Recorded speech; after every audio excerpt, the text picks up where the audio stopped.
Hey guys, tonight we're going to dive deep into the mystical world of Greek mythology. Picture this: the universe starts from nothing, pure chaos, and slowly something emerges. Not an explosion, but a gentle forming of order, with towering figures that set the stage for the most legendary stories ever told. The gods who controlled everything, from the earth to the skies, were born in a time where the world was both a blank canvas and a battleground for power. It wasn't all glory and heroism, though. Survival wasn't guaranteed.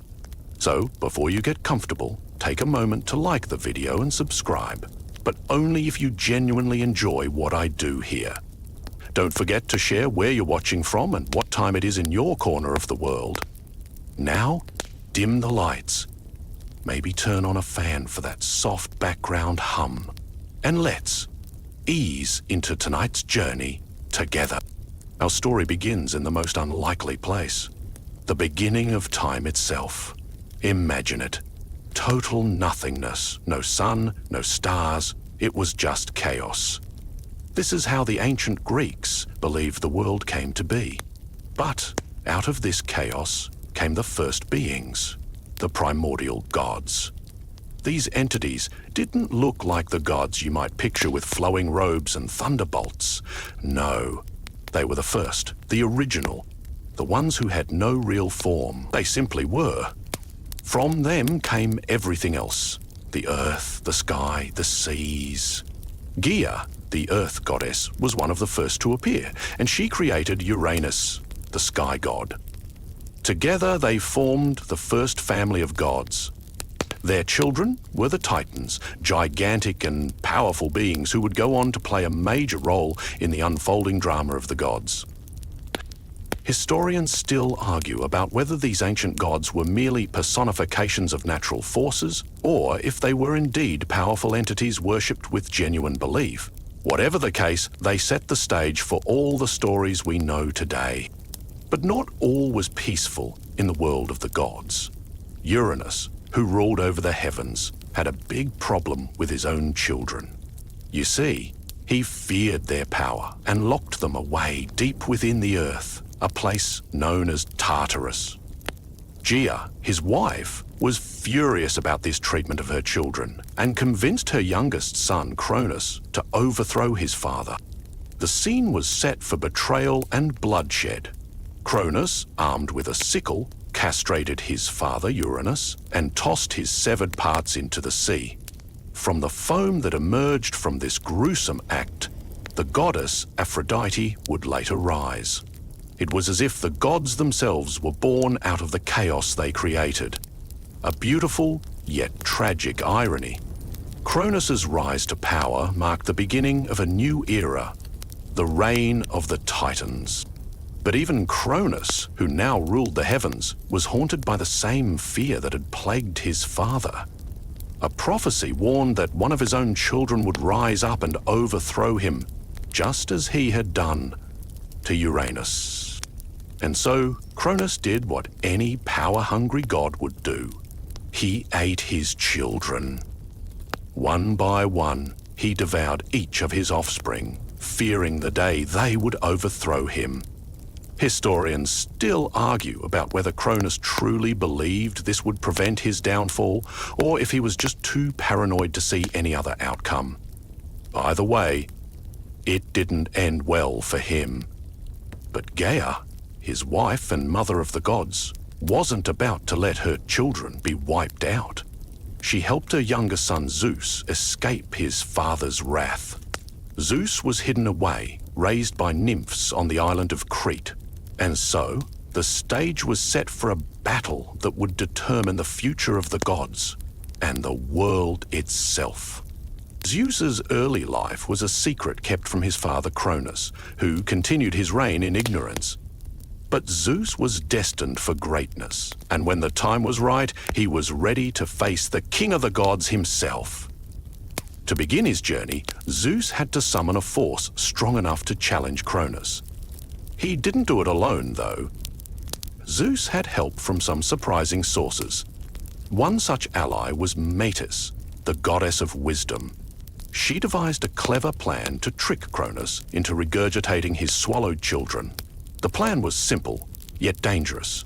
Metis disguised herself as a cupbearer and tricked Cronus into drinking a potion that made him vomit up all the gods he had devoured. Historians still argue about the significance of Metis's role in this tale. Was she merely an accessory to Zeus's rise, or was she the true mastermind behind the god's victory? After all, she too was being mooned a subsequent time. Hispeoid zet elemenium. Zeus' siblings, Hestia, Demeter, Hera, Hades and Poseidon, were now freed, and together they formed an alliance that would wage war on the Titans. The battle between the Olympian gods and the Titans is known as the Titanomachy, and it would shape the future of the world. But the odds were not in the Olympians' favor. The Titans were powerful and experienced, and the gods were still learning to wield their newfound strength. As the war raged on, the gods realized they needed more than just their own might. They sought the help of the Cyclopes, 3 one-eyed giants who had been imprisoned by Uranus long ago. The Cyclopes forged mighty weapons for the gods. Zeus received the thunderbolt, Poseidon the trident, and Hades the helm of darkness. These weapons would prove vital in the gods' victory. But even with these powerful tools, the Olympians still faced enormous challenges. The Titans were a formidable foe, and the outcome of the war was uncertain. The gods fought valiantly, with each battle showing their growing strength and resilience. There were moments of triumph, but also moments of despair, as the gods realized how difficult their task truly was. Yet, despite the struggles, Zeus remained determined. He knew that the Titanomachy was more than just a fight for power. It was a fight for the future of the world. If the Titans won, they would return to their ancient rule, and all hope for a new era would be lost. The gods, though still young, represented the promise of a new world. A world where they would bring order and justice, rather than the chaos that had existed under the rule of the Titan. And so, after years of battle, the gods began to turn the tide. The Titans were eventually defeated, with many being cast down into Tartarus, the same dark abyss where they had once imprisoned their enemies. But the war didn't end there. The Olympians had won the battle, but they had yet to claim the throne fully. Historians still debate how much the gods truly wanted power, or if they were merely forced into these roles by the chaotic nature of their world. Were they simply reacting to the actions of the Titans, or were they always meant to rule? With the Titans defeated and peace seemingly restored, Zeus and his siblings divided the realms of the world among themselves. Zeus took the sky, Poseidon the sea, and Hades the underworld. Each god was granted dominion over their domain, with the power to shape the world as they saw fit. But despite this newfound peace, all was not well. Even after the Titans were defeated, Zeus's reign was not without conflict. The gods had powerful personalities, and clashes between them were inevitable. Zeus, now the king of the gods, faced opposition from his own family. Hera, his sister and wife, was not always content with Zeus's decisions, and her jealousy often led to tension. A perfect example of this is the myth of Io, a mortal woman whom Zeus fell in love with, and the tragic events that followed.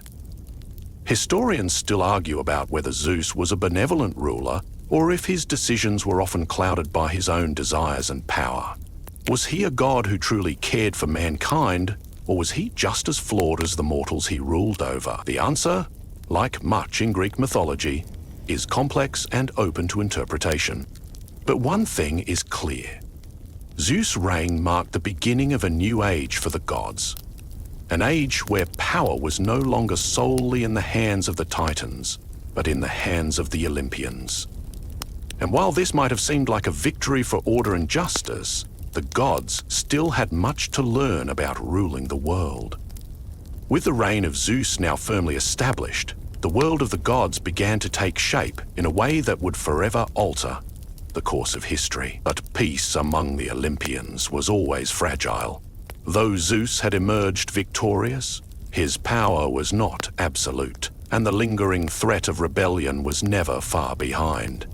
Yet, for the time being, The gods were content with their new order, each ruling over their assigned realm. The newly formed hierarchy left its mark on the heavens. Zeus, as the ruler of the sky, took his seat at the summit of Mount Olympus, his throne casting a shadow over the world below.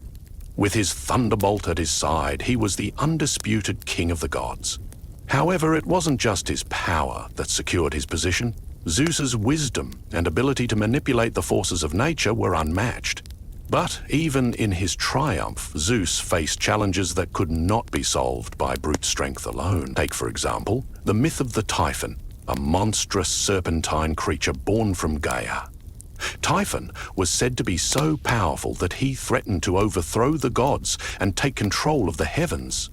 This fearsome creature had the ability to shake the earth and unleash devastating storms. In this struggle, Zeus had to summon all his strength to defend the very skies he ruled. The battle between Zeus and Typhon was intense, with the world itself shaking under the force of their conflict. Ultimately, Zeus defeated the monstrous creature by hurling his thunderbolts and trapping Typhon beneath Mount Etna, forever imprisoning him. Historians still debate the symbolism of Typhon in Greek mythology. Was he a representation of natural disaster, or a metaphor for the chaotic forces that the gods had to control? But even as Typhon was defeated, Zeus's reign was not without its challenges. His relationships with his fellow gods were often complicated, especially with his wife Hera. While she was a powerful goddess in her own right, Hera's jealousy often led to tension between them. One famous myth illustrating this was the story of Io, a mortal woman whom Zeus fell in love with. To protect her from Hera's wrath, Zeus transformed Io into a cow. But Hera, not fooled, sent a 100-eyed giant named Argus to watch over her. Zeus, determined to free Io, sent Hermes to slay Argus. However, the death of Argus did not bring peace to the situation. Hera's fury grew, and she sent a swarm of gadflies to torment Io. This myth has long been a point of debate among historians. Was Hera's jealousy a reflection of the power dynamics within the divine family, or was it a commentary on the complexities of relationships between gods and mortals? As Zeus's reign continued, the Olympian gods were not only concerned with the mortal realm, they also had their own affairs to manage. Their relationships with one another, though, were just as turbulent. Poseidon, lord of the seas, often clashed with Zeus, his brother. Though both were part of the same family, their rivalry over power and control of the natural world was undeniable. Yet, as powerful as Poseidon was, he had his own share of troubles to contend with. Poseidon's constant yearning for control over the world's oceans often put him at odds with both mortals and gods alike. The myth of the Trojan War, which would unfold centuries later, would be heavily influenced by the dynamics between Zeus and the other gods. In fact, the gods meddling in mortal affairs became a staple of Greek mythology. They often sided with different human factions, influencing the outcome of wars and conflicts in ways that would forever change the course of history. It was during these times that the gods were seen not just as beings to be worshipped, but also as complex figures whose personal conflicts and power struggles echoed throughout the human world. The relationship between the gods and mortals was just as complex.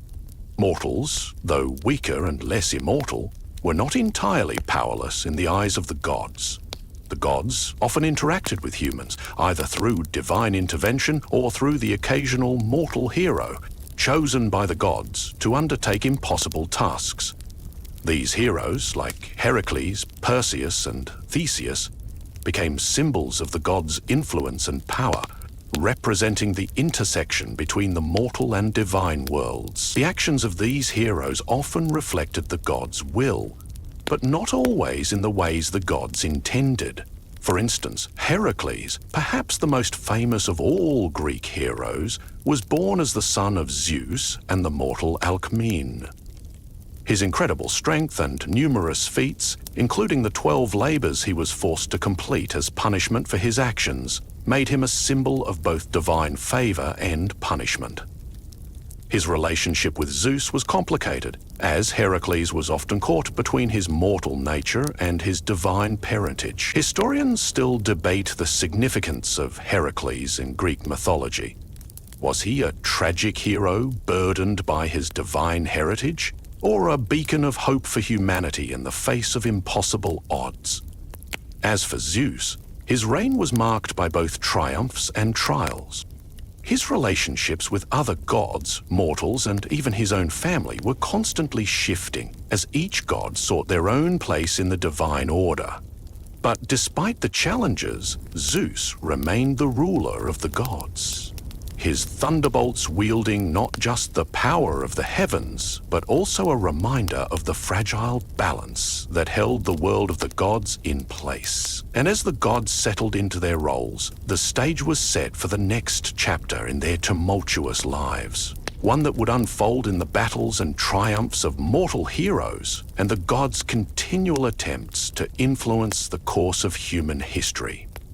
Now that Zeus had established himself as the supreme ruler of the gods, it was time for him to create some order in his divine kingdom. However, despite his newfound authority, his reign was anything but smooth. Zeus was a god known for his wisdom and power, but also for his many affairs, which often stirred up trouble in the heavens. Zeus's most notable relationship was, of course, with Hera, his sister and wife. While Zeus was known for his many lovers and children, his bond with Hera was deeply complicated.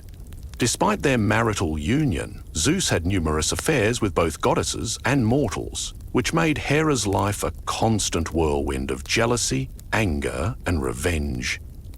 One of the most famous examples of this is the story of the Trojan War, where Hera's fury with Zeus led her to take drastic measures. But even in the midst of their conflict, there were times when Hera would stand by Zeus. One such example was when Zeus was threatened by the rebellious Titan, Typhon. Hera, despite their differences, was instrumental in helping him defeat Typhon.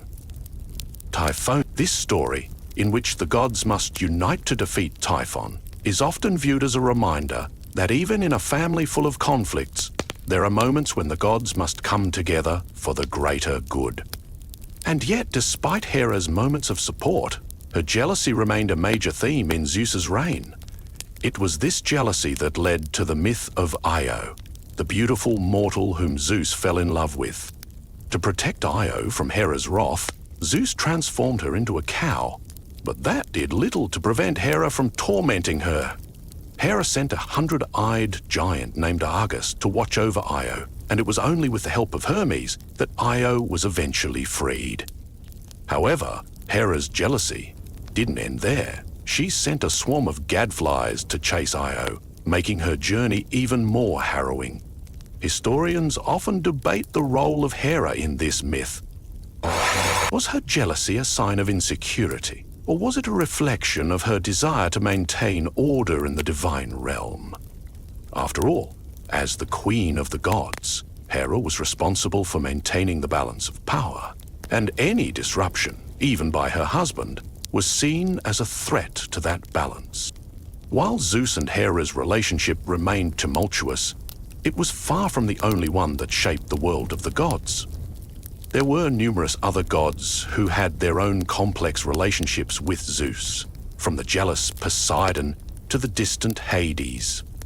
But even though the gods were often at odds with one another, they were bound by a common cause: to maintain order in a chaotic world. Poseidon, the god of the sea, was one of the most powerful figures among the Olympians, but his relationship with Zeus was strained. Although they were brothers, they constantly competed for control over different realms of the world. Zeus ruled the heavens, Poseidon the oceans, and Hades the underworld. But Poseidon's desire for more power often put him at odds with Zeus. One of the most famous myths involving the two brothers was their disagreement over the city of Athens. Athens was a powerful city-state, and both Poseidon and Athene, the goddess of wisdom, vied for the right to be its patron in a contest to win the favor of the Athenians. Poseidon struck the ground with his trident and created a saltwater spring. Athene, on the other hand, offered the olive tree, symbolizing peace and prosperity. The people of Athens chose Athene's gift, and Poseidon was furious. This myth not only highlights the rivalry between Zeus and Poseidon, but also demonstrates how the gods' ambitions often played out in the mortal world.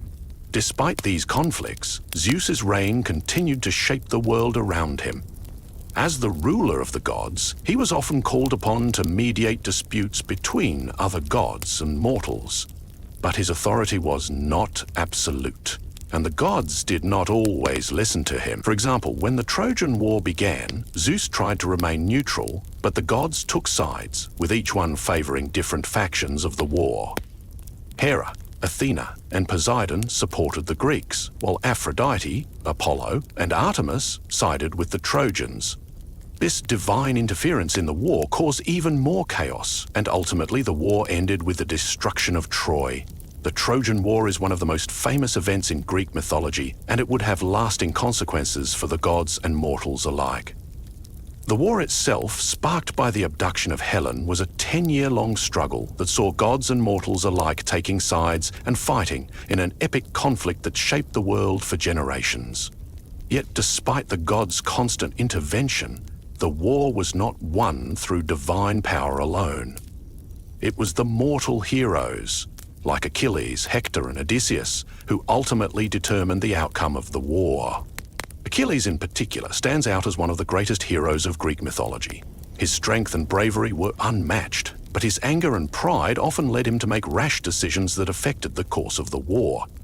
Achilles' feud with Agamemnon, the leader of the Greek forces, is one of the most well-known stories from the Trojan War.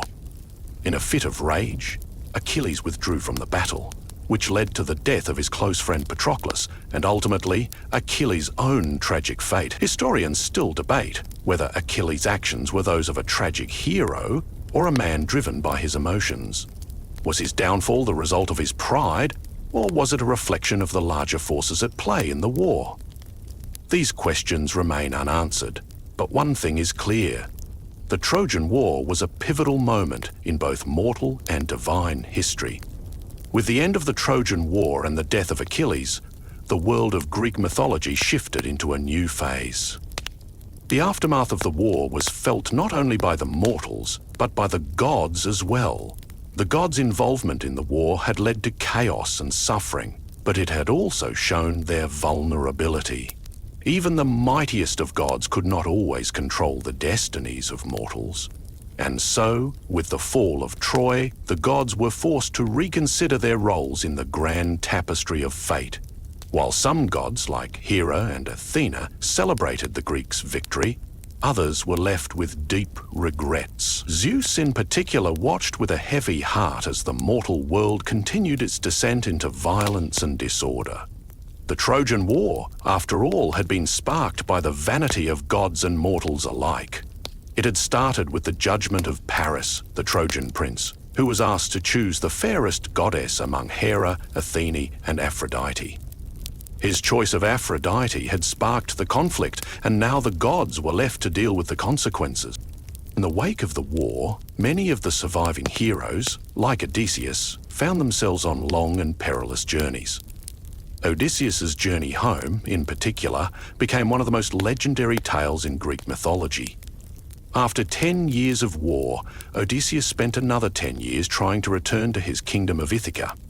Along the way, he encountered gods and monsters, including the Cyclops, the Sirens, and the goddess Circe. His tale is a testament to human resilience, the struggle against fate, and the desire to return home. Historians still argue about whether Odysseus was a hero or a tragic figure. Was he a man who fought for his family and home, or was he simply a pawn in the gods' game? Despite his trials, Odysseus' journey was also a story of divine intervention. The gods, particularly Athene, often guided and protected him, but also tested his resolve. While Zeus remained neutral, allowing the gods to influence Odysseus's fate, the other gods had their own agendas. Poseidon, for example, was furious with Odysseus for blinding his son, the Cyclops Polyphemus, and did everything in his power to delay the hero's return home. This struggle between divine favor and divine wrath was common in Greek mythology, where gods and mortals were locked in a never-ending cycle of intervention and consequence. Yet, Odysseus's journey wasn't just about the physical obstacles he faced, it was also about his internal struggle. The long years away from home took a toll on him, as did the temptation to give up and accept his fate. His tale was not just one of adventure, it was a journey of self-discovery and the search for meaning in a world where the gods often held all the power. The gods' influence on his journey was undeniable, but Odysseus himself had to make difficult choices along the way. In many ways, his story represents the complexity of Greek mythology itself. The gods may shape the fate of mortals, but mortals must also fight for their place in the world. While Odysseus's journey was one of the most famous in Greek mythology, it was far from the only one. The gods were deeply involved in the lives of many heroes, and each story had its own unique challenges. Take the story of Perseus, for example. Perseus was a mortal hero, the son of Zeus and the mortal Danae, who was tasked with slaying the Gorgon Medusa. With the help of the gods, Perseus succeeded in his mission, but his journey was not without its struggles. Perseus' story is often seen as a tale of divine assistance, but it also demonstrates the power of human determination. Historians debate whether Perseus was simply a tool of the gods, or if he truly had the agency to shape his own fate. The involvement of the gods in mortal affairs was not always as direct as in the cases of Odysseus and Perseus. In many stories, the gods' influence was more subtle, affecting the decisions and destinies of mortals in ways that were often not immediately apparent. One such example is the story of Heracles, the greatest of Greek heroes. Heracles' 12 labors were a direct result of his own mistakes, but they were also part of a divine plan orchestrated by Zeus himself. Each labor was designed not only to test Heracles' strength, but also to prove his worthiness as a hero. Heracles' story is one of the most enduring in Greek mythology, and his feats of strength and courage became legendary. However, his life was also marked by tragedy and conflict, much of it caused by his own impulsive nature. Historians still debate whether Heracles was a tragic hero, doomed by his flaws, or a symbol of divine will, his actions shaped by the gods' demand. Either way, Heracles' journey was a reflection of the complex relationship between mortals and gods, a relationship that was never simple and often full of strife. As the gods continued to shape the mortal world, their influence was felt in every corner of Greek society. They were not just figures of worship, they were also powerful beings whose actions affected the lives of mortals in ways that were often beyond their control.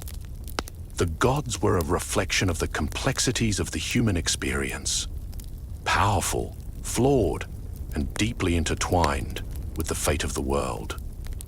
Their stories were not just myths, they were a reflection of the struggles and triumphs of humanity itself. As the gods continued their influence over the mortal world, their actions shaped not only the destinies of individual heroes, but also the very structure of Greek society. The gods were not distant or uninvolved in the lives of mortals. They were actively engaged, offering divine favor or punishment, depending on the behavior of mortals. And at the heart of their influence was the ever-present concept of fate. Fate, or Moira, was believed to be an inescapable force that governed the lives of gods and humans alike.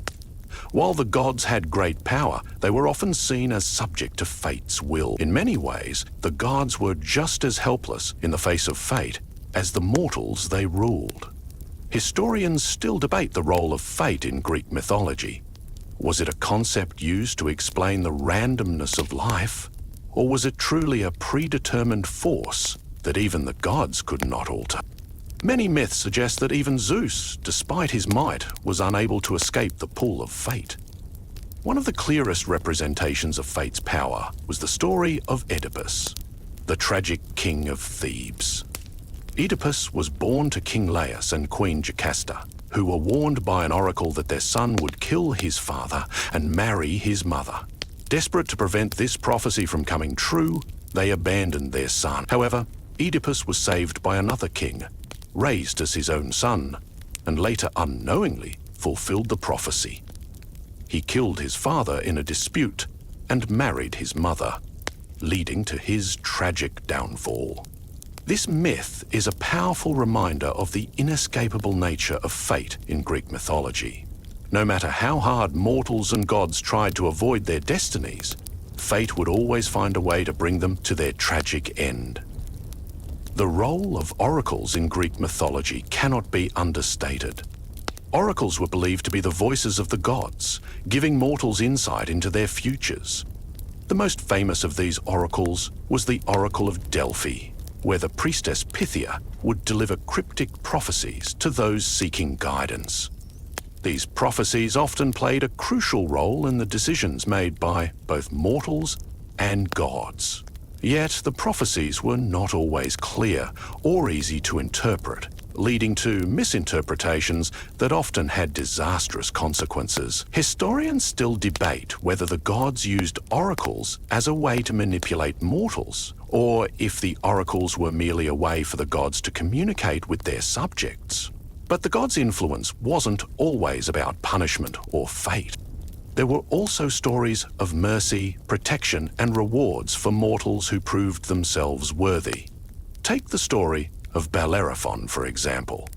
Bellerophon was a mortal hero who tamed the winged horse, Pegasus, with the help of the gods.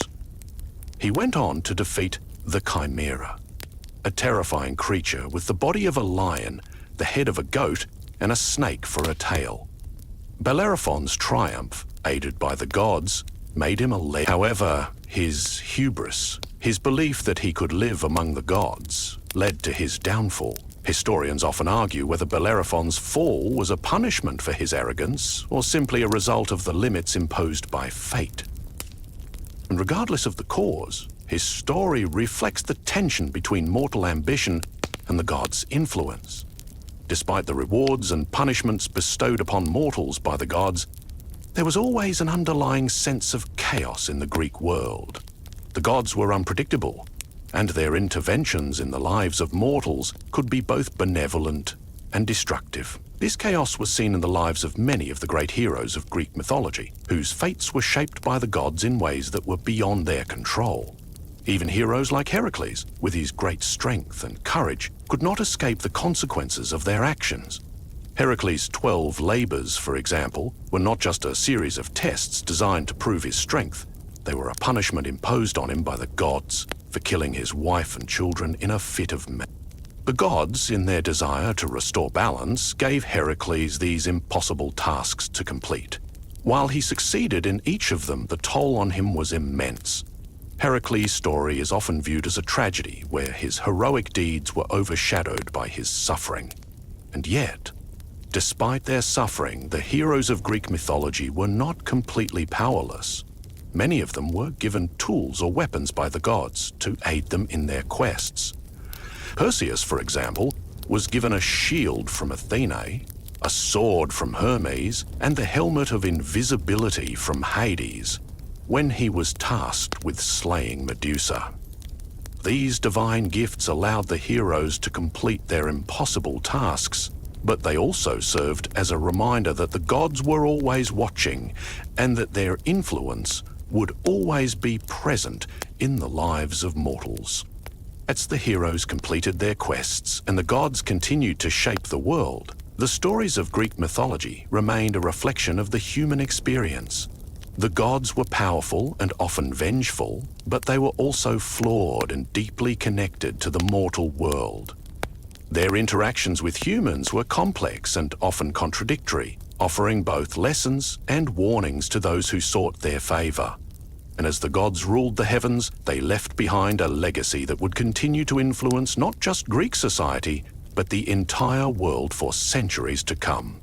As the gods continued their reign over both the heavens and the mortal realm, their actions reverberated through the ages, creating stories that shaped the Greek worldview and influenced generations of mortals. The gods themselves were not invincible, though. While they held immense power, they were subject to their own flaws, insecurities, and passions. This humanization of divine beings was a key element in Greek mythology, making the gods relatable to the people who worship them. Take, for instance, the story of Athena, the goddess of wisdom and warfare. Athena, born from the head of Zeus, was one of the most powerful and revered gods in the Greek pantheon. Yet, despite her wisdom and strength, she was not without her own conflicts. Athena was often depicted as a calm and rational figure, yet her relationships with other gods and mortals could be fraught with tension. One of the most famous myths involving Athena was her rivalry with Poseidon over the city of Athens. Poseidon, in his desire to be the city's patron god, struck the earth with his trident and created a saltwater spring. Athena, however, offered the olive tree, symbolizing peace and prosperity. The people of Athens chose her gift, and Poseidon, in a fit of anger, caused a drought that ravaged the land. This myth, which centers on divine competition, showcases Athena's role as both a protector and a challenger of the gods, highlighting her unique position within the divine hierarchy. Athena's wisdom, however, did not always prevent her from making enemies. One of the most notable instances was her relationship with Medusa, a mortal woman who was transformed into a gorgon by Athena herself. According to the myth, Medusa was once a beautiful woman who caught the eye of Poseidon. They had an affair in Athena's temple, which enraged the goddess. In retaliation, Athena cursed Medusa, turning her hair into snakes and making her gaze so deadly that anyone who looked at her would turn to stone. While the myth of Medusa is often viewed as a tragic story of vengeance, it also reflects the complexity of the gods' emotions and actions. Athena's anger, though justified in her eyes, was an example of the harshness and volatility of the divine realm. Despite the complex nature of Athena's character, she was also a symbol of reason and civilization. As the patroness of Athens, she embodied the virtues of wisdom, justice, and strategic warfare. Athena's influence extended beyond the battlefield. She was revered as a goddess who provided guidance in times of peace and war alike. Her wisdom was sought by heroes such as Odysseus, who often turned to her for counsel during his long journey home. Athena's ability to provide guidance, even in the most dire of situations, made her one of the most important and influential figures in Greek mythology. While Athena represented wisdom and rationality, other gods, such as Apollo, embodied the more artistic and emotional aspects of Greek life. Apollo, the god of the sun, music, and prophecy, was one of the most beloved gods in the pantheon. His beauty, talent, and charm made him a favorite among both gods and mortals. Apollo was often depicted as the idealized young god, handsome, powerful, and capable of both divine and artistic feats. He was associated with the Muses, the goddesses of music and the arts, and was often seen playing his lyre or singing to the heavens. Apollo's role in Greek mythology, however, was not limited to the arts. He was also a powerful god of prophecy and healing, and his temple at Delphi became the center of the oracle system in the ancient world. Apollo's connection to prophecy was particularly significant, as it highlighted the intertwining of fate and divine intervention. The Oracle of Delphi, where Apollo's priestess, Pythia, would deliver cryptic prophecies, was one of the most important religious sites in ancient Greece. People from all over the Greek world would travel to Delphi to seek Apollo's guidance, whether for personal matters or for matters of state. The prophecies delivered by Pythia were often ambiguous, leaving the interpretation of the god's will up to the individual seeking guidance.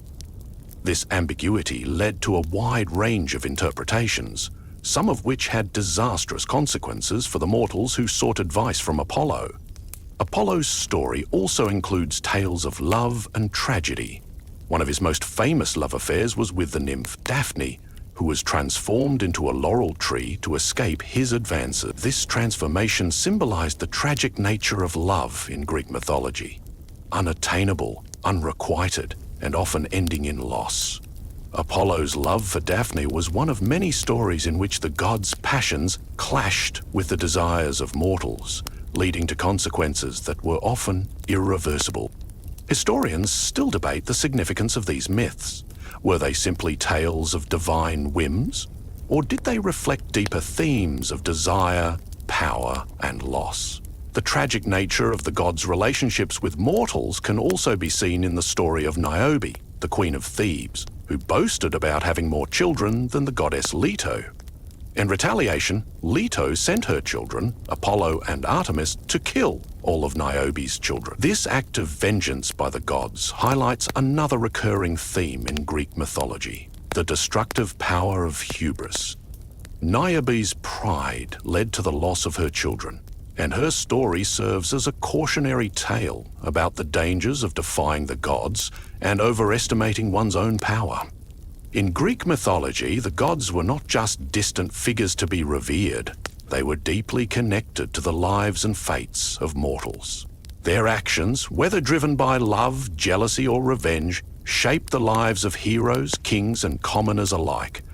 The gods were as unpredictable as the forces of nature they controlled, and their stories were filled with contradictions: love and hatred, mercy and vengeance, wisdom and folly. Through these myths, the ancient Greeks sought to explain the complex forces that shaped their world, both divine and mortal. The gods, with all their power and flaws, were mirrors of the human experience, showing both the best and the worst of what it meant to be alive.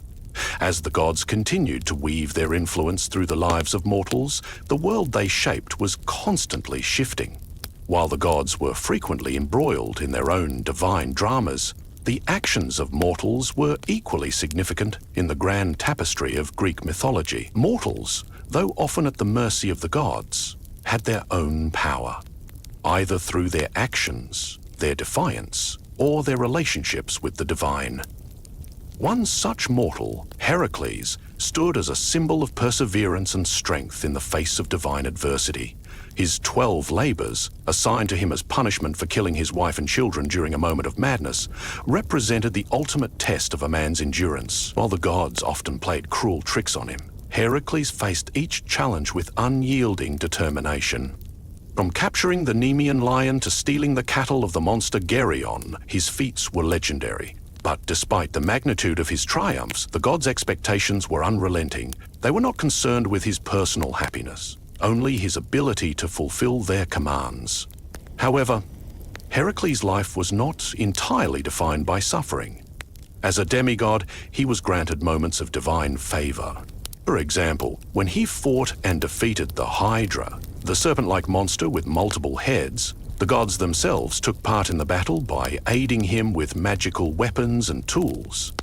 Yet, even in moments of divine intervention, Heracles was always caught in a cycle of struggle, where each victory was quickly followed by another challenge. His story, while one of immense accomplishment, also revealed the fickle nature of the gods.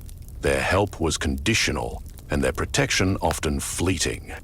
The tragic end of Heracles came not at the hands of the gods, but as a result of his own actions. After achieving all 12 labors, he was faced with the impossible task of obtaining the golden apples of the Hesperides, which were guarded by fierce dragon-like creatures. With his characteristic strength, Heracles succeeded, but the gods did not allow him to rest. His ultimate death came when he donned a poisoned tunic, which was given to him by the wife of his enemy, Deianira. The poison, combined with his immense pain, led to his death. A painful irony, as his life had been spent defeating monsters and overcoming nearly insurmountable odds, only to succumb to his own mistakes and the whims of fate. Heracles' life is a potent example of the relationship between mortals and the gods. The gods may grant heroes the power to conquer great challenges, but they also bring about their ultimate destruction. His death was a reminder that even the greatest heroes could not escape the divine forces that controlled their fates. Some say that after his death, Heracles was granted immortality among the gods. But his story serves as a warning. No matter how great one becomes, the gods can turn against you at any moment. On the opposite side of the divine spectrum were the tragic figures who, despite their piety and devotion, found themselves at odds with the gods. One such figure was Achilles, the great hero of the Trojan War.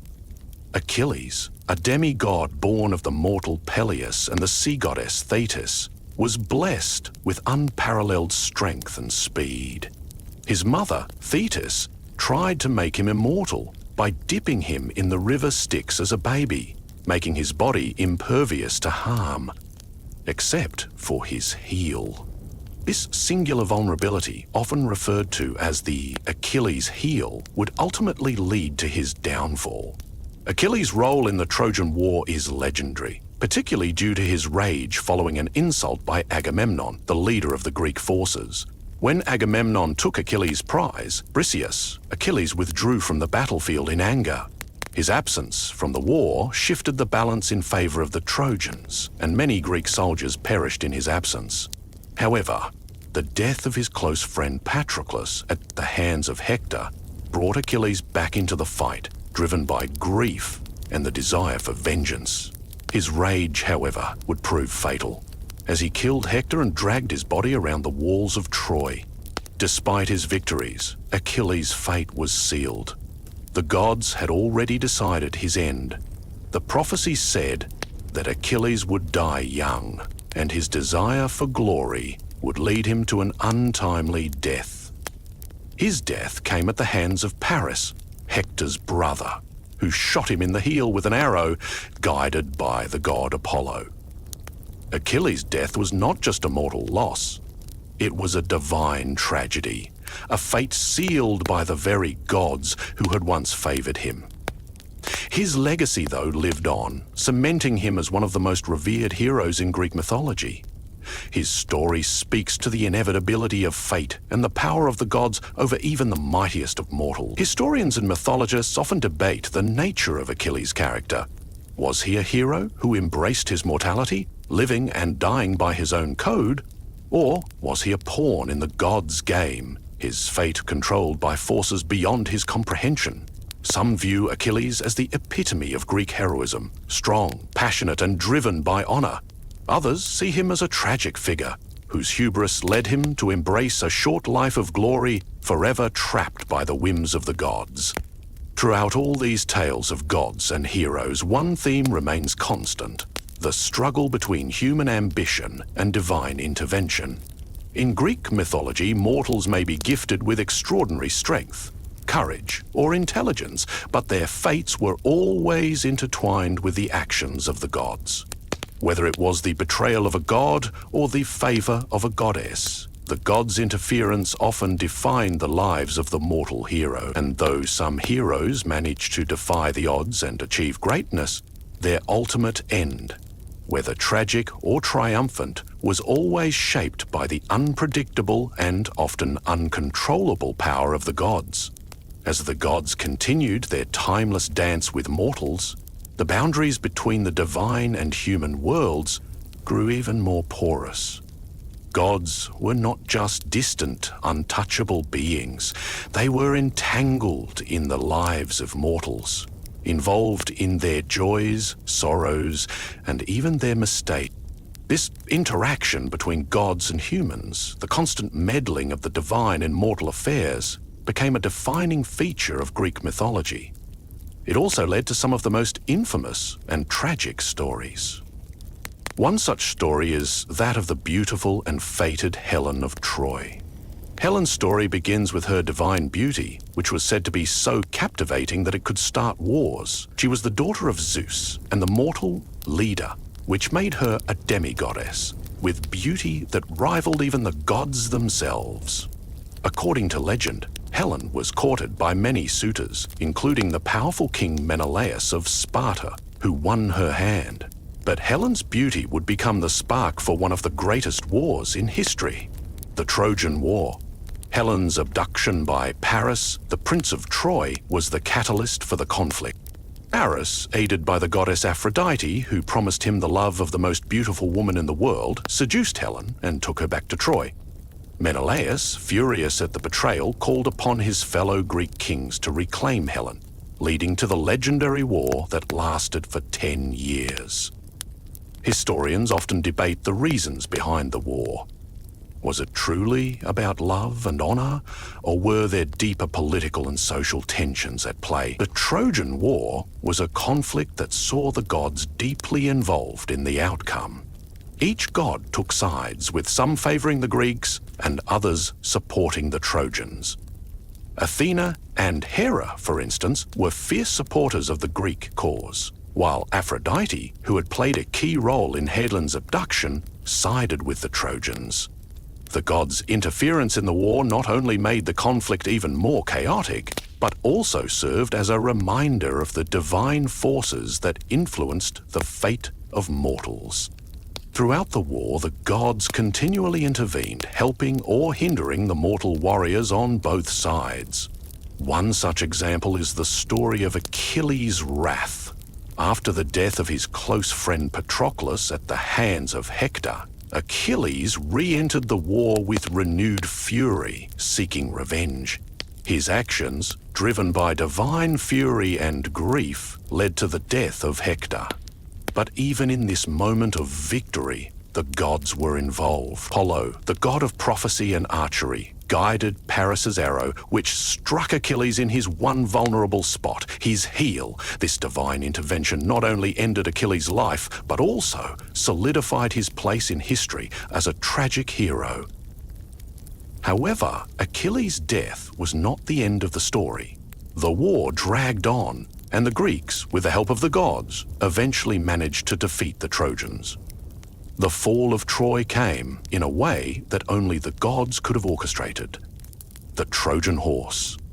This clever ruse, devised by the Greek hero Odysseus, allowed Greek soldiers to infiltrate the city of Troy and open the gates for the rest of the army. The gods once again played a role in this victory, guiding Odysseus and the other Greek heroes in their quest for the golden prize. The fall of Troy marked the end of one era, but it also set the stage for the next. The gods, though victorious, did not rest easy. Their influence on the mortal world would continue, for even in the aftermath of Troy, there were still countless stories to be told. One such story was that of Aeneas, a Trojan hero who, after the fall of Troy, led his people to Italy, where they would eventually establish the Roman Empire. Aeneas's journey was deeply influenced by the gods, particularly by his mother, the goddess Aphrodite, who sought to protect him and ensure his survival. Aeneas' journey, like that of so many other Greek and Trojan heroes, was shaped by divine will. The gods, it seemed, were always watching, always guiding, and always influencing the course of history. But even in the face of divine intervention, the mortals who carried out the gods' will were never completely powerless. Aeneas, though aided by the gods, had his own agency, his own choices to make along the way. And his story, like many others, was a reminder that even in a world governed by divine forces, mortals still had the ability to shape their own destinies. But while some mortals like Aeneas emerged victorious, others faced tragic fates. The gods, though omnipotent, were not infallible, and their decisions often led to irreversible consequences. Take the story of Niobe, for instance. Niobe, the queen of Thebes, had the misfortune of boasting that she was superior to the goddess Leto, who had only two children, Apollo and Artemis. In retaliation for this hubris, Leto sent her children to kill all of Niobe's children. The death of her children, followed by her own transformation into a stone, was a stark reminder of the consequences of defying the gods. The tale of Niobe highlights another crucial aspect of Greek mythology: hubris. Hubris, or excessive pride, was often seen as the ultimate sin, a sin that invited the wrath of the gods. Mortals who dared to challenge the gods to assert their superiority often found themselves punished in the most brutal ways. It was a lesson that echoed throughout Greek mythology, a constant reminder that no matter how great a mortal became, they were always subject to the whims of the divine. Thus, the gods' influence on mortal lives was complex and multifaceted. Mortals were often the pawns in a divine game, caught between their own ambitions and the forces that controlled their fate. Yet, even in the face of divine power, mortals still found ways to assert their agency, to fight for their place in the world. Whether through heroic deeds, tragic mistakes, or the pursuit of love and glory, mortals and gods alike left behind stories that would endure for centuries. And while the gods may have shaped the world, It was the mortals who lived in it, whose struggles and triumphs were immortalized in myth.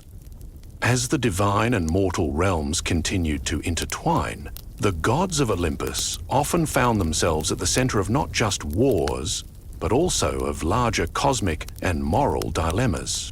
Their actions, frequently driven by jealousy, love, or vengeance, frequently shaped the course of human history in ways that couldn't be undone. The concept of fate, so deeply embedded in Greek thought, intertwined with the gods' interventions, creating a world where even the most powerful gods could not escape their own limitations. The god of war, Ares, was one of the most contentious figures in the Greek pantheon. Unlike Athena, who represented strategic warfare and wisdom, Ares embodied the brutal, chaotic, and violent aspects of battle. He was often depicted as a bloodthirsty god, eager to fuel conflict rather than resolve it. Though Ares was powerful, he was far from popular among the other gods. In fact, many of them viewed him with disdain. Even Zeus, his father, didn't seem to have much affection for him. His role in Greek mythology was often that of an instigator, urging both gods and mortals into conflict for no reason other than the thrill of the fight. Despite his chaotic nature, Ares was not without his own moments of vulnerability. One such story was his ill-fated love affair with Aphrodite, the goddess of love and beauty. Though Aphrodite was married to Hephaestus, the god of blacksmithing, she and Ares engaged in a passionate affair.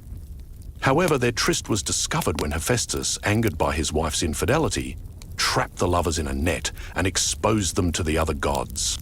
The gods laughed at their humiliation, further solidifying Ares' role as a figure of ridicule. But this story, while embarrassing for the god of war, also highlighted the complexity of the gods' relationships with one another. Love, lust, and power were forces that even immortals could not fully control. Aphrodite, the goddess at the center of this affair, represents a different side of the divine realm. Known for her unparalleled beauty, Aphrodite had the power to make gods and mortals alike fall in love with her, often causing both joyous unions and tragic heartache. Aphrodite's story also intertwines with the Trojan War. It was she who promised Paris the love of the most beautiful woman in the world, Helen, setting in motion the events that would lead to the war. But Aphrodite's beauty was not just her greatest asset. It was also a source of conflict among the gods. Another god whose power was often displayed in complex ways was Hades, the god of the underworld. Hades was often portrayed as a dark and mysterious figure, ruling over the realm of the dead with a sense of inevitability. Unlike his brothers Zeus and Poseidon, Hades rarely interfered in mortal affairs unless it directly involved his domain. But his story is significant for the deep symbolism it carries. The underworld, as ruled by Hades, was a reflection of death and the afterlife, a force that the ancient Greeks feared but could not escape. Hades' most famous myth involves the abduction of Persephone, the daughter of Demeter, the goddess of agriculture. Persephone's story is not just about love or abduction. It represents the cycle of life, death, and rebirth. Hades' love for Persephone led him to take her to the underworld, where she became his queen. Demeter, devastated by her daughter's disappearance, caused the earth to wither and die, leading to famine. Eventually, a compromise was reached. Persephone would spend part of the year with Hades in the underworld and part of the year with Demeter on Earth. This myth provided an explanation for the changing seasons. When Persephone was with Hades, the Earth became barren, and when she returned to her mother, the world blossomed with life. Hades, often seen as a god of death, was paradoxically also a symbol of life's continuation.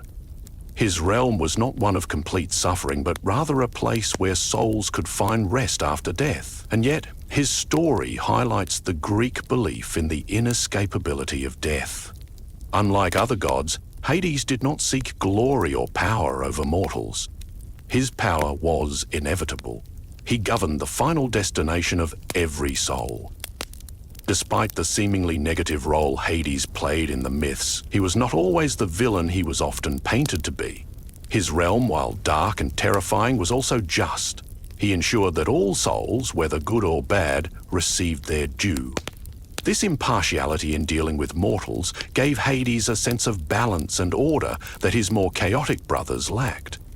As we look at these gods, Ares, Aphrodite, Hades, we see how Greek mythology presents them as multifaceted beings. Each god and goddess, while possessing immense power, was subject to flaws, desires, and limitations. The gods were not perfect, but they were the very embodiment of human nature. At times generous, at times vengeful, at times loving, and at times petty. Their stories, like the stories of the mortals they interacted with, were often about the consequences of these human traits, exaggerated on a divine scale.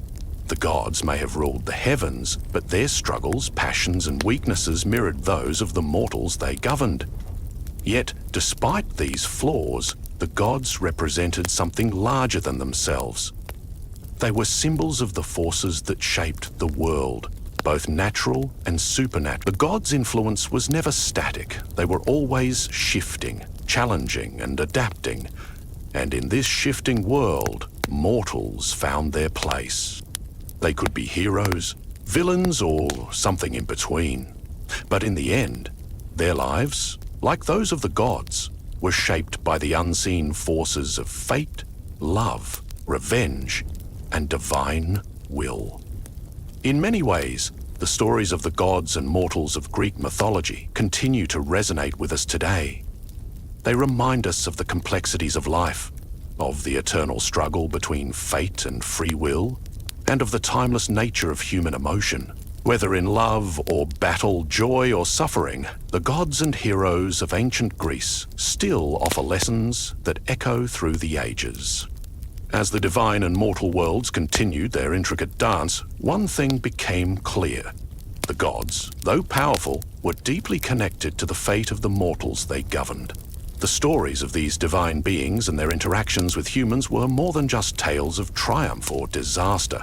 They were reflections of the ancient Greek understanding of the world, one where power, fate, love, and revenge were intricately woven into the fabric of existence. Take, for example, the myth of the Trojan War, a tale that involved not just mortals but also the gods themselves.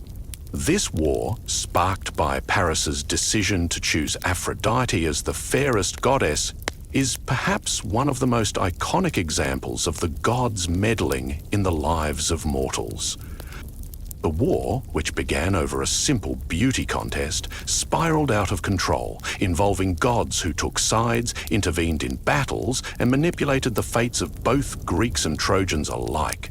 It was a war not just fought with weapons, but with divine influence. Zeus, despite being the king of the gods, found himself playing a more neutral role, attempting to keep the balance between the warring gods, all of whom had their own personal stakes in the conflict. On one side, Hera, Athena, and Poseidon sided with the Greeks, while on the other, Aphrodite, Apollo, and Artemis supported the Trojans. Each god had their reasons for choosing sides, whether it was love, revenge, or a quest for personal power. Hera, for example, supported the Greeks out of jealousy of Paris's decision, while Aphrodite backed the Trojans to protect her promise to Paris. The gods were not impartial in the war. Their actions, their very presence, altered the course of events in ways that mere mortal warriors could not possibly understand. It was a reminder that no matter how heroic a mortal may be, their fate was ultimately subject to the whims of the gods. The Greek heroes in the Trojan War, like Achilles, Hector, and Odysseus, were undeniably great warriors, but they were constantly caught in the struggle between divine influence and their own mortal ambitions. Achilles, the greatest warrior on the Greek side, is perhaps the most tragic example of this. His life and death were shaped by the gods, particularly by his mother, Thetis, who sought to protect him from harm. The gods promised him glory, but also sealed his fate with the knowledge that his life would be short-lived.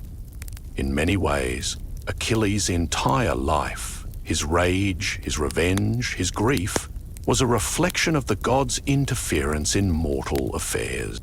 His choice to withdraw from battle in a fit of anger led to the death of his friend Patroclus, an event that ultimately propelled him back into the war with a burning desire for vengeance.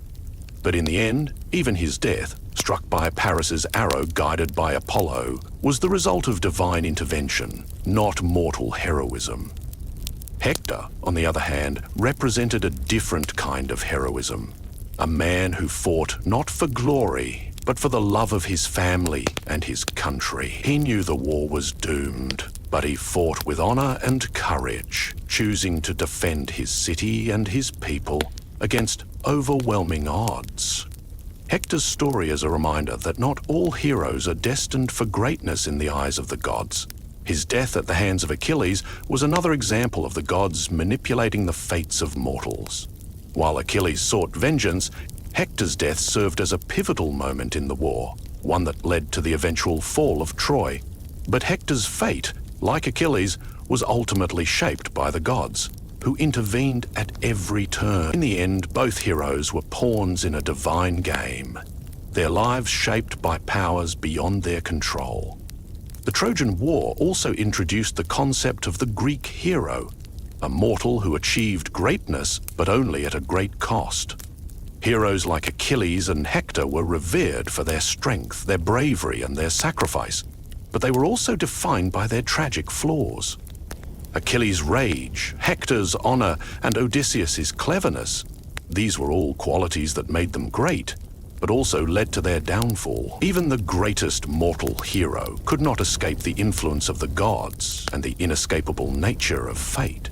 The gods' involvement in the Trojan War was not just about power struggles and vengeance. It also highlighted the relationship between mortals and their divine creators. The gods were not just forces of destruction. They were also forces of creation, responsible for the birth of heroes and the shaping of destinies. Take, for example, the story of Aeneas, a Trojan hero who survived the fall of Troy and led his people to Italy. Aeneas was guided by the gods, particularly by his mother, Aphrodite, and his journey was marked by divine intervention at every turn. His destiny was not his own to control, it was determined by the gods, who had a larger plan in mind. Aeneas' story, unlike those of Achilles and Hector, ended in the creation of a new civilization, the Roman Empire. But even as he forged a new future, Aeneas was never free from the influence of the gods. His journey was dictated by their will, and he was forced to make difficult choices that often placed him in direct conflict with his own desires. This idea of divine destiny, of gods shaping the fate of mortals, is central to many of the myths that have survived from ancient Greece. Whether it's the tale of Perseus, the slayer of Medusa, or the story of Theseus and the Minotaur, each hero is shaped by the gods in some way. Even the seemingly most independent and heroic figures were ultimately bound by the influence of the divine. The gods might reward them with gifts or guidance, but they also dictated their struggles, their challenges, and their ultimate fates. The legacy of Greek mythology, then, is not just about gods and heroes, it's about the relationship between the two. Mortals and gods, though separated by divine power, were connected in ways that transcended their individual existence. The gods shaped the destinies of mortals, and in turn, the actions of mortals reflected the will of the gods. The divine intervention in mortal affairs was not just about control or punishment, it was also about creation, purpose, and the idea that everything in the universe, whether mortal or divine, was interconnected. And so, the story of Greek mythology continues to echo through the ages, reminding us of the power and complexity of the gods and the mortals who sought their favor. Their tales of love, revenge, ambition, and fate are timeless, illustrating the eternal struggle between the forces of the divine and the desires of mortals.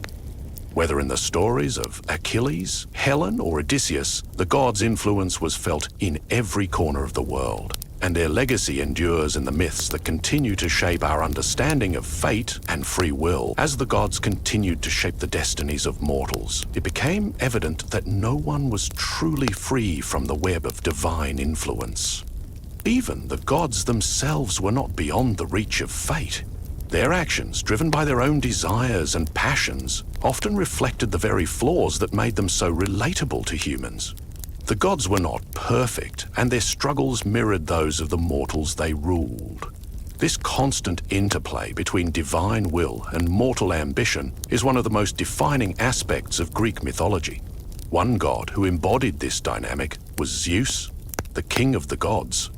As though he was the ruler of the heavens and the most powerful of the Olympians, Zeus was not immune to the forces of fate.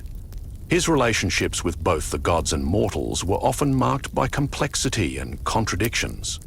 Zeus was known for his many affairs, and while these relationships sometimes led to the birth of great heroes, they were also the source of much turmoil in the divine realm.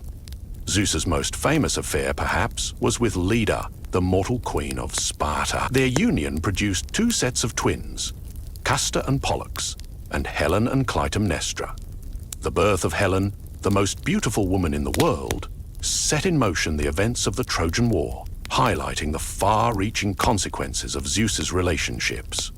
The gods often shaped the destinies of mortals through their offspring, and the children of Zeus, whether divine or mortal, became central figures in Greek mythology.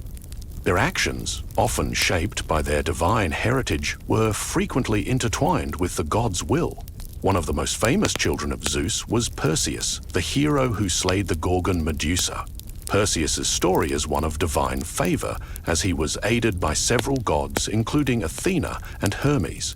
Yet Perseus's quest was not simply about defeating a monster, it was also about fulfilling his fate. The prophecy that he would kill Medusa and later defeat other great foes was not something Perseus could avoid. His entire journey, from the moment of his birth to his eventual triumph, was shaped by the gods.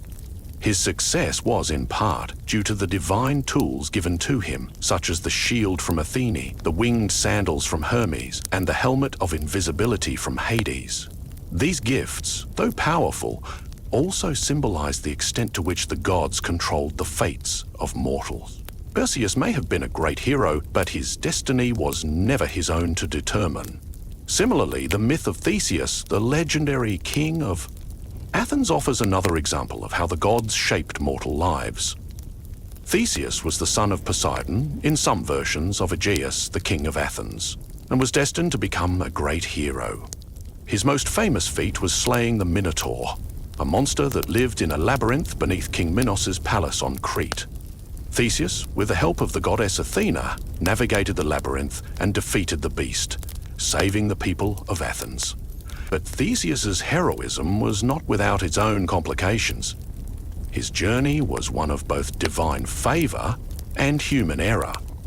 In some versions of the myth, he forgets to raise a white sail upon his return to Athens, leading his father Aegeus to believe he is dead.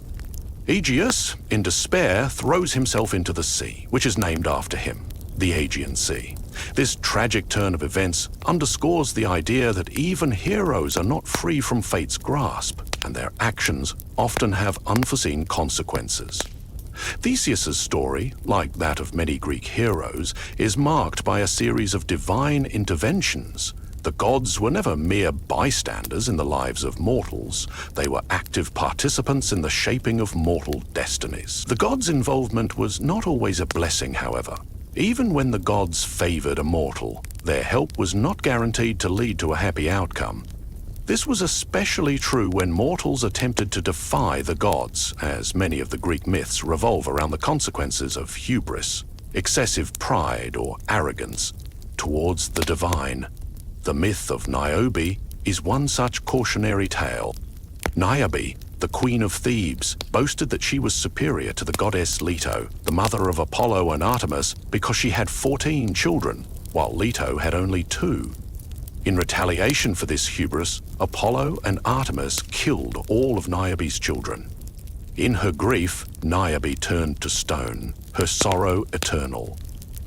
This myth serves as a reminder of the gods' power and the destructive consequences of mortals challenging the divine.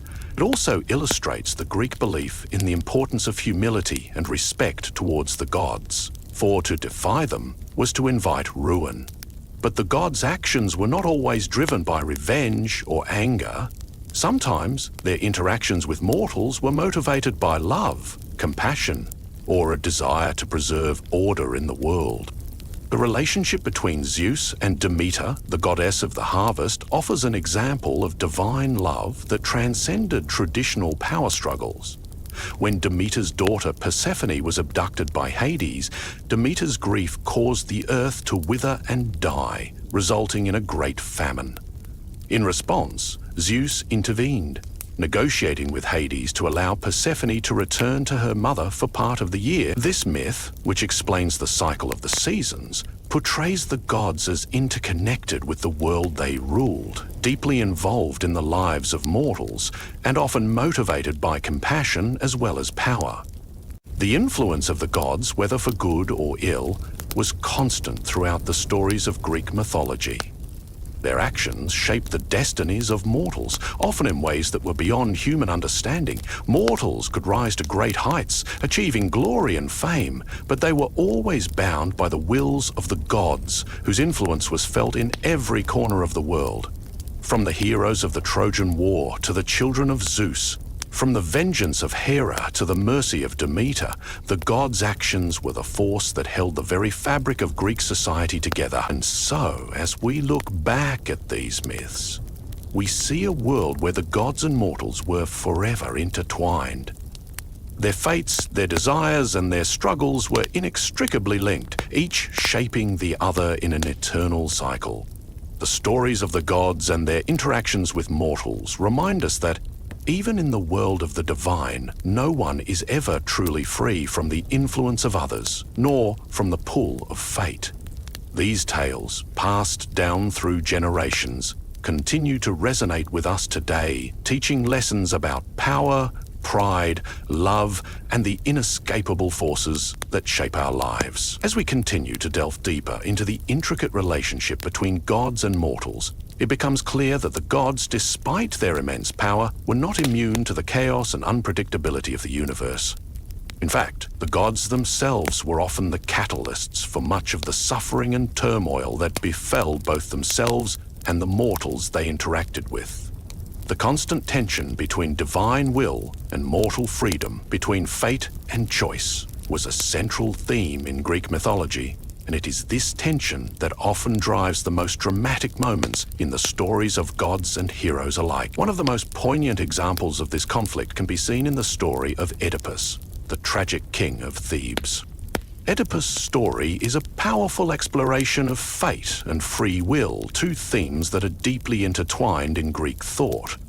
According to the myth, Oedipus was destined to fulfill a horrific prophecy. He would kill his father, Laius, and marry his mother, Jocasta. Desperate to avoid this fate, Oedipus left his home and traveled to Thebes, unknowingly fulfilling the prophecy by killing Laius and marrying Jocasta. In the end, Oedipus discovered the truth of his actions, leading to his self-inflicted blindness and exile. His story, marked by his tragic attempts to escape fate, raises profound questions about the nature of destiny and human agency. Was Oedipus doomed from the start? Or could he have chosen a different path? Historians and scholars still debate the role of fate in his story. Did he have free will, or was his fate sealed by the gods long before his birth? The gods, in their omnipotence, seem to be the ultimate arbiters of fate, yet their actions often revealed their own vulnerabilities. They were not immune to suffering or to the consequences of their actions. Zeus, as the king of the gods, was frequently involved in situations where his power was tested by both his fellow gods and by mortals. His numerous love affairs, his role in the Trojan War, and his eventual struggle with Typhon, the monstrous creature who threatened the very existence of the gods, all reflect his constant struggle to maintain control over both the divine and mortal realms. Despite Zeus's power, there were moments when even he was overwhelmed by the chaos of the universe. In the myth of Typhon, for example, Zeus faced a foe so powerful that even his thunderbolts seemed ineffective. Typhon was a fearsome serpentine monster who was born from Gaia, the earth, and challenged the gods for supremacy. Zeus's battle with Typhon was not just a physical struggle, it was a battle for the survival of order itself. In the end, Zeus defeated Typhon, but the battle left its mark on him. His victory, though hard won, was a reminder that even the greatest of gods could be challenged, and that their rule was not absolute.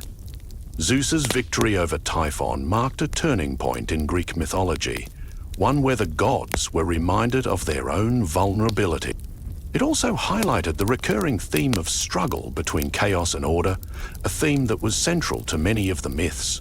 Whether it was the chaos of the Titans' reign or the wars between the gods and mortals, the stories of Greek mythology often revolved around the gods' attempts to bring order to a world constantly threatened by destruction. Hey, hell! Yet, the gods themselves were not immune to the forces of chaos. In fact, their very nature often contributed to the instability they sought to control. In contrast to Zeus's constant battles with chaos, the goddess Athena embodied the concept of order and wisdom. As the goddess of strategy, warfare, and wisdom, Athena was often seen as the embodiment of reason and justice. She was one of the most revered gods in the pantheon, and her interventions in mortal affairs were often aimed at bringing about fairness and balance. One of Athena's most famous actions was aiding Odysseus in his journey home after the Trojan War. Throughout Odysseus' long and perilous voyage, Athena provided him with guidance and support, helping him navigate through the many challenges that lay ahead. Athena's wisdom, however, was not just a tool for guiding mortals. It was also a weapon against the forces of chaos. Her ability to strategize and think clearly was crucial in many of the wars and conflicts that occurred throughout Greek mythology. She was instrumental in the Greek victory over Troy, devising the cunning plan of the Trojan horse that allowed the Greeks to infiltrate the city and bring about its fall.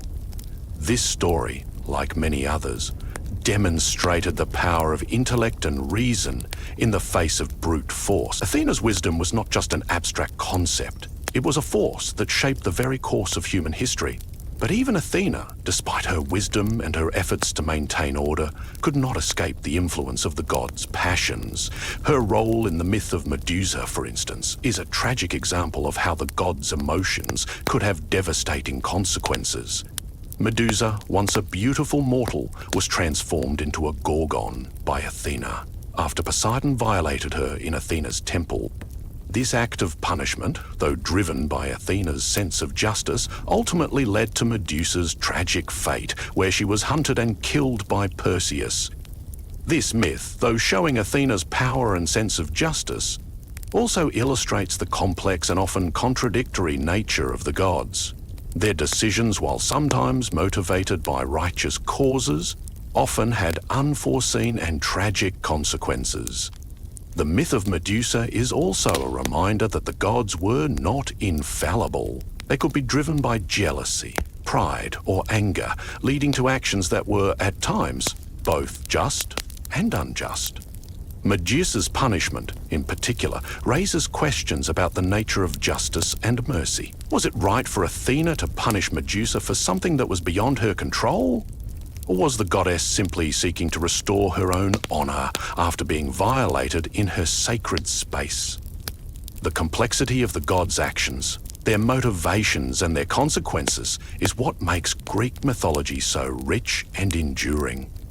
The gods were not simple beings, and their relationships with mortals were equally complex. The gods could be both merciful and vengeful, kind and cruel, wise and foolish. Their actions shaped the lives of heroes and kings, and their decisions often determined the fates of entire cities or civilizations. But despite their power, the gods were not immune to the forces of fate and desire that governed the universe. Whether it was Zeus's battle with Typhon or Athene's tragic role in the punishment of Medusa, the gods were constantly reminded of their limitations, their vulnerabilities, and the unpredictability of the world they ruled. And in this, we find the ultimate lesson of Greek mythology, that even the gods, in all their glory, were subject to the same forces that govern the lives of mortals: fate, desire, vengeance, love, and pride. All of these played a role in shaping the world, both divine and mortal. The gods were not omnipotent. They were simply reflections of the very forces that drove the human experience.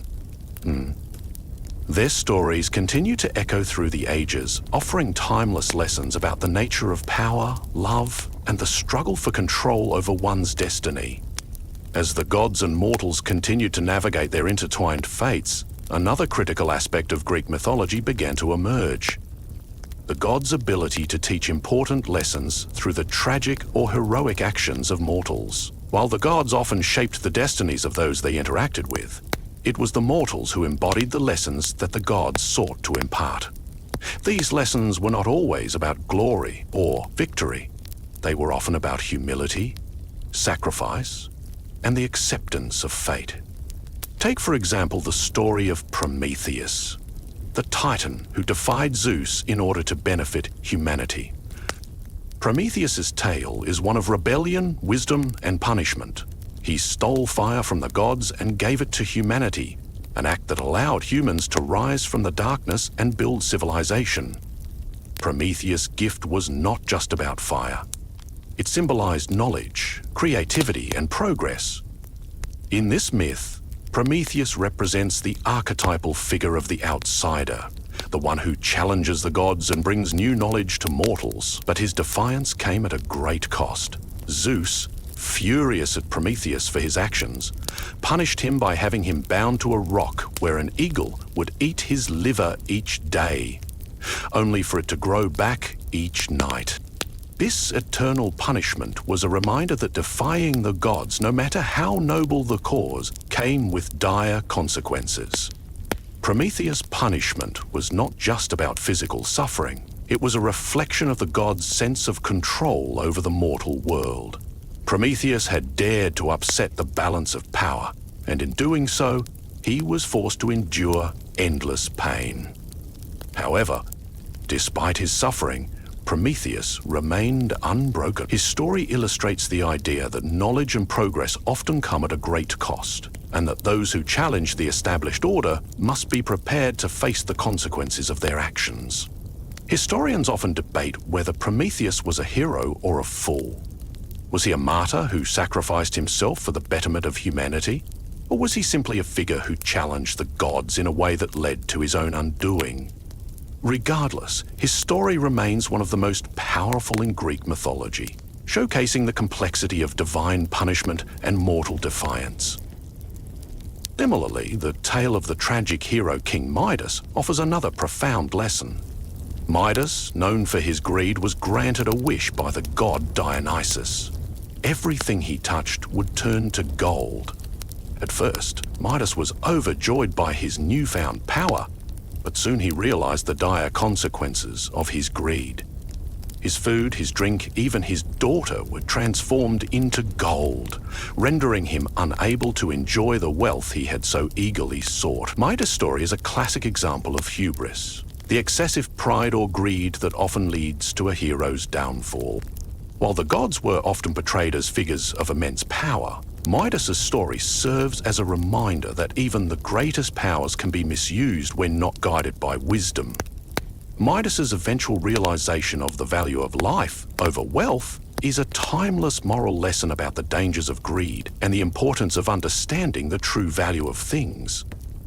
Midas' punishment, while not as severe as Prometheus's, still serves as a cautionary tale. It highlights the consequences of excessive desire, and it illustrates the idea that the gods' gifts, no matter how seemingly wonderful, often come with hidden risks. The gods did not grant Midas' wish as an act of kindness. Instead, they used it as a tool to teach him the dangers of excess and the importance of humility. In this sense, Midas's tale is a story about learning the hard way, about the need to accept and understand one's limitation. The theme of hubris, the excessive pride that leads to downfall, is prevalent throughout Greek mythology. One of the most famous examples of hubris comes in the form of the myth of Narcissus. Narcissus was a beautiful young man who became so infatuated with his own reflection that he could not tear himself away from it.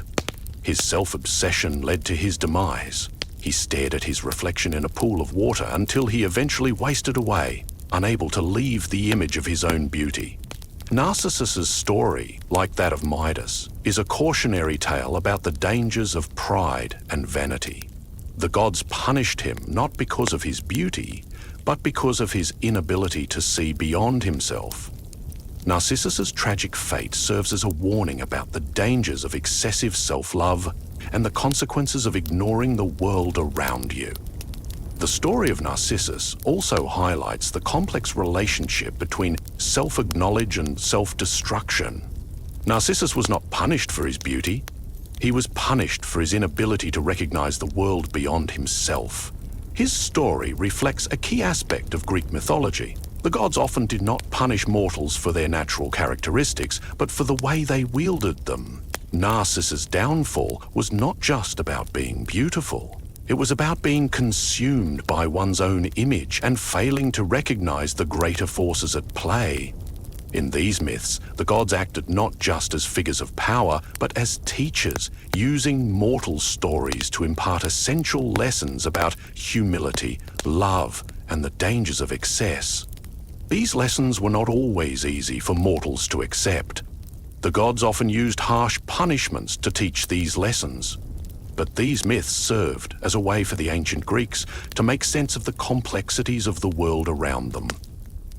The gods' interventions in mortal affairs were a reflection of the belief that the divine and mortal realms were interconnected, that the actions of mortals were not just shaped by their own will, but were also guided by the gods' influence. And yet, even in the face of divine punishment, the heroes of Greek mythology often found ways to rise above their circumstances. Prometheus, though bound to a rock for eternity, remained defiant in the face of his suffering. Midas, though ruined by his greed, eventually learned the value of life beyond wealth.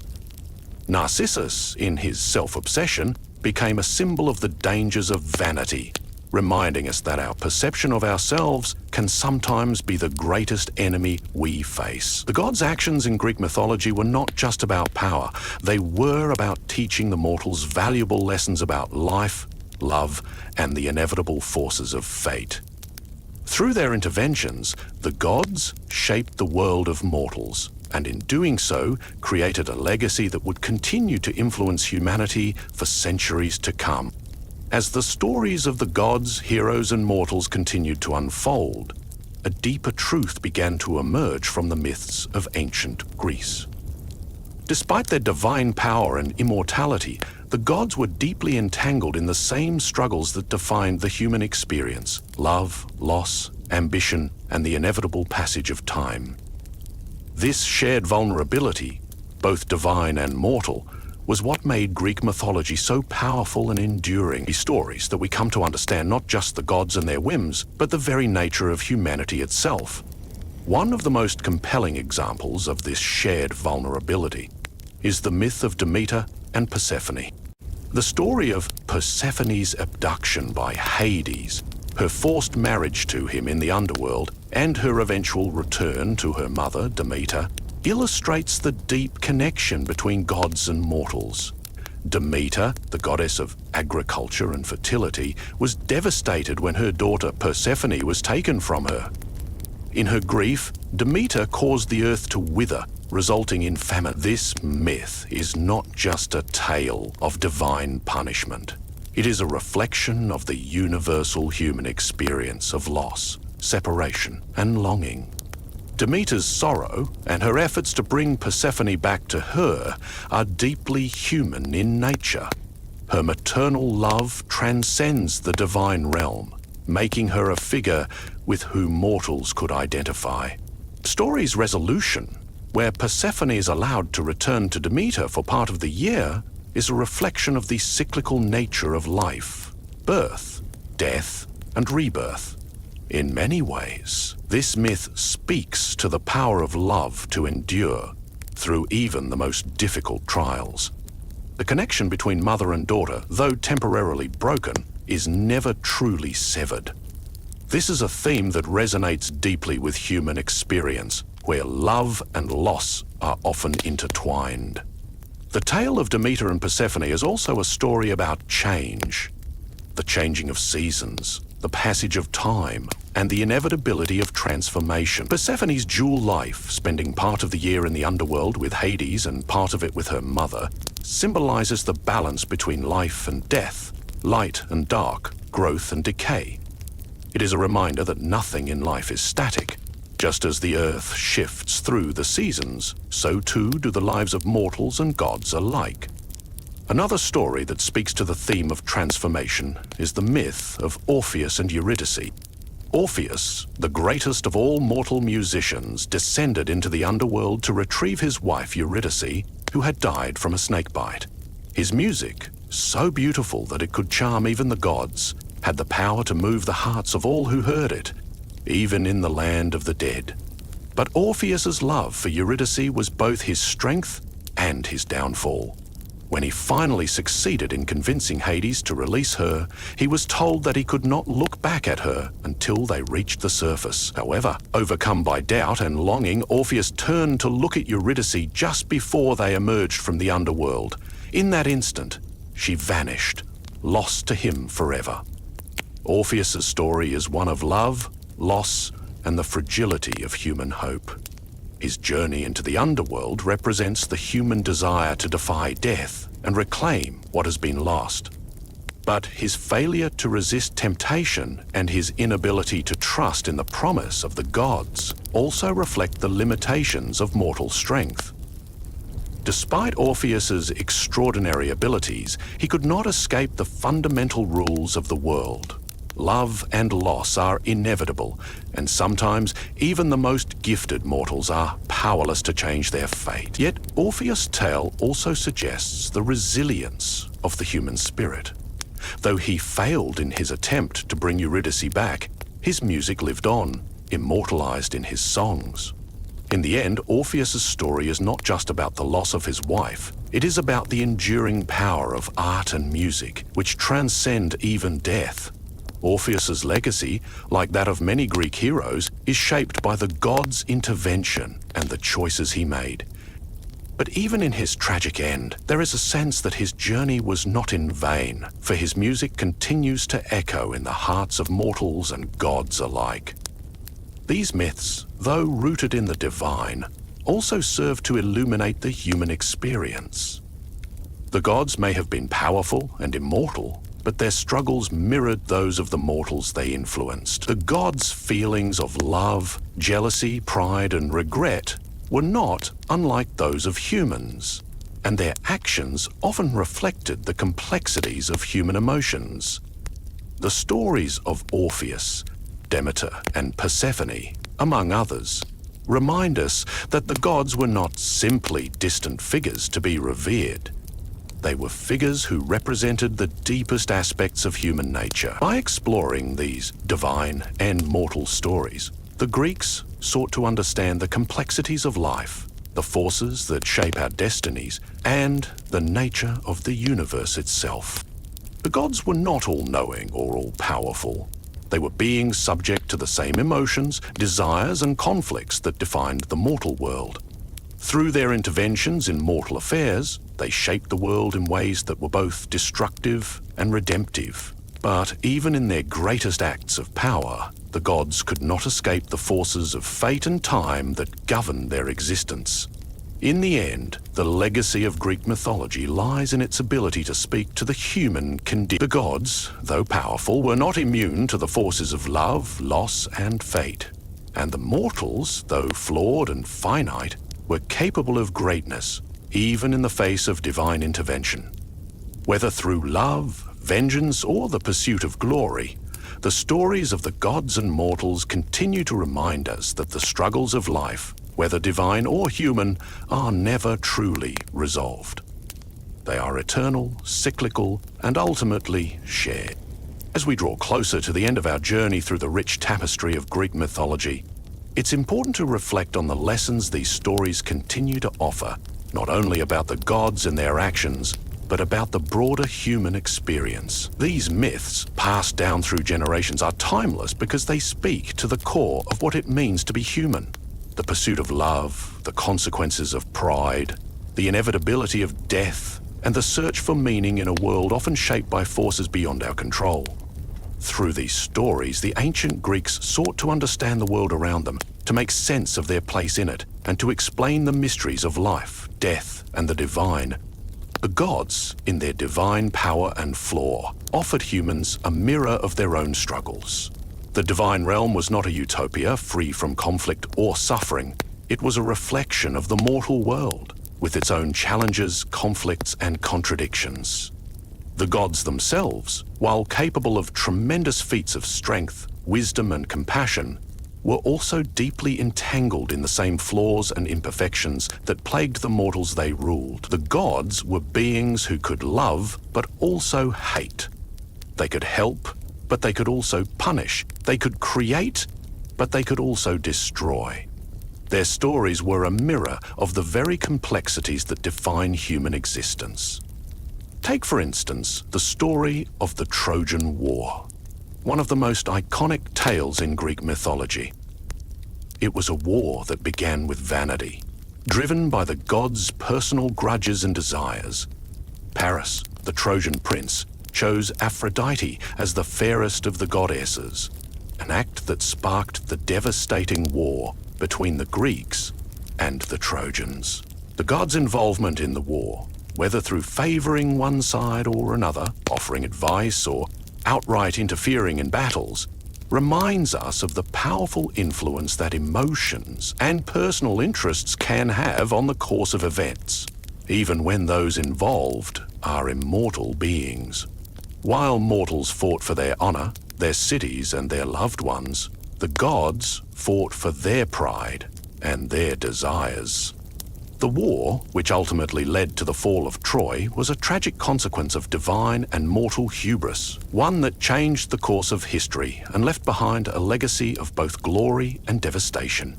The heroes of the Trojan War, too, embodied the contradictions that defined the human experience. Achilles, the greatest of all warriors, was driven by pride and rage, and it was these very traits that led to both his greatest triumphs and his tragic death. Achilles' wrath, when he withdrew from the battle over a quarrel with Agamemnon, showed the destructive power of pride.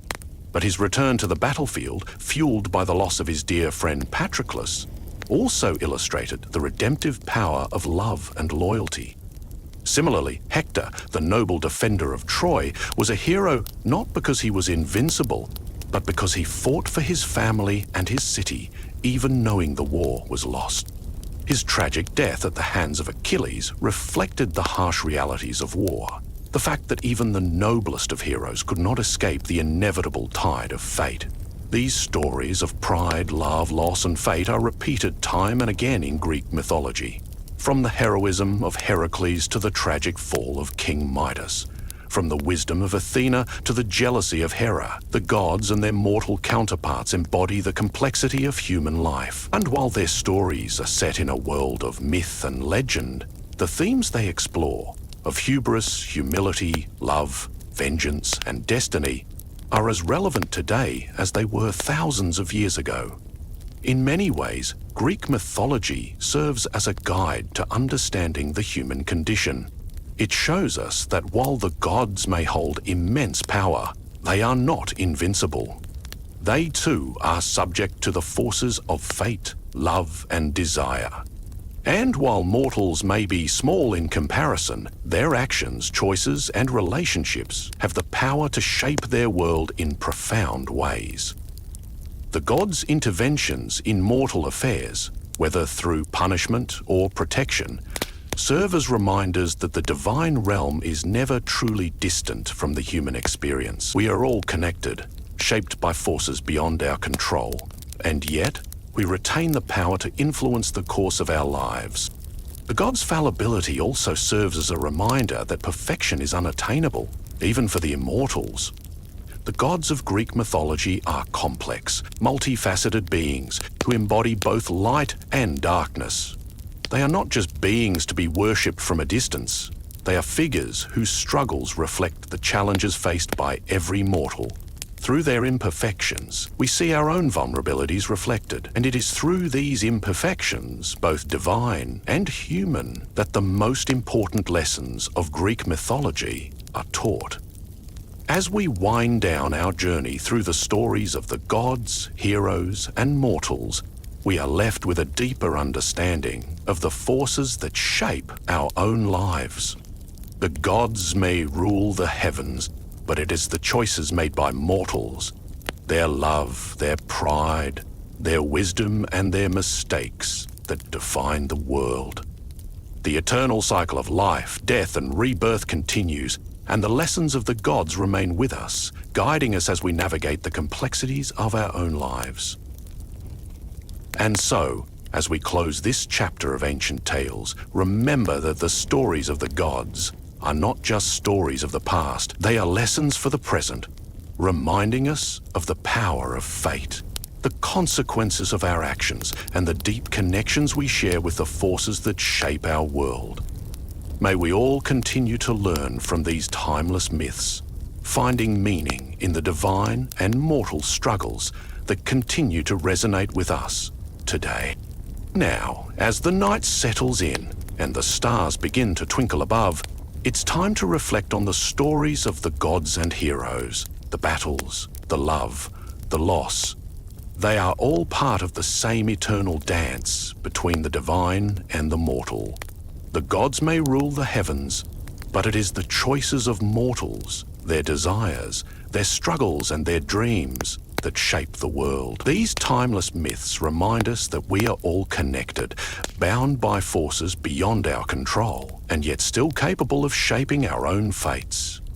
The gods, in all their might and imperfection, remain figures of immense power and complexity, teaching us that even the divine is not immune to the challenges of the world. And the mortals, in their victories and defeats, remind us of the fragility of life and the strength of the human spirit. Together, these stories offer us a glimpse into a world where the line between the divine and the human is blurred, where the gods themselves are not perfect, and where the journey of life is filled with both triumphs and tragedies. As you close your eyes tonight, think of the gods and their endless struggle, and let it remind you that, just like them, we are all part of a greater story, one that continues to unfold with every choice we make. So, rest easy, knowing that even in the chaos, there is order, and in every ending, a new beginning. Good night, and sweet dreams.